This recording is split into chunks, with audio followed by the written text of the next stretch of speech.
اب دوسرا سوال پیدا ہوتا ہے کہ اگر کہ اسی سوالات کے مجمع کے اندر رسول اللہ موجود تھے، وہ ان کے ساتھ بیٹھا ہوا تھا، تو پھر خدا کا عذاب کیوں آ گیا؟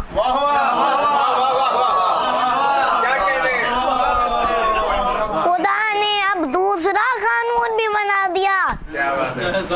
کہ علی کا دشمن چاہے نبی کے ساتھ بیٹھا ہوا ہو، چاہے نبی کے قریب ہو، چاہے نبی کے ساتھ ہو،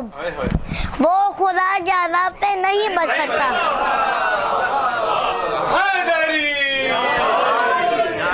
خدا چاہے، اور یہ کوئی بھی سوال پیدا ہو گیا، تیسرا سوال پیدا ہو گیا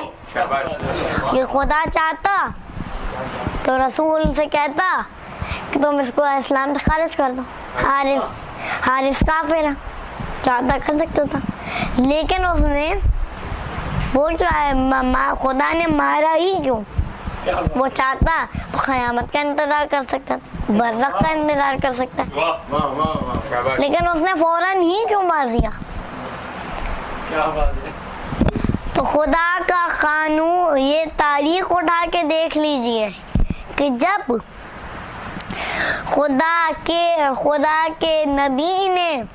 خدا کی توحید کا اعلان کیا تھا،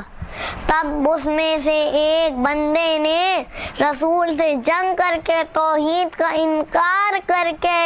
رسول سے جنگ کی، اور اس خدا کے پہلے دشمن کو مولا علی نے مارا تھا۔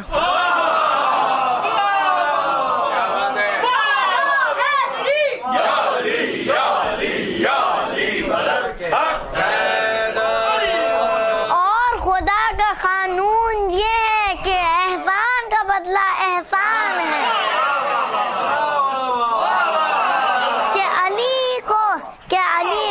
کہ میرے پہلے دشمن کو علی نے مارا، اور میں علی کے پہلے دشمن کو میں خدا خود ماروں۔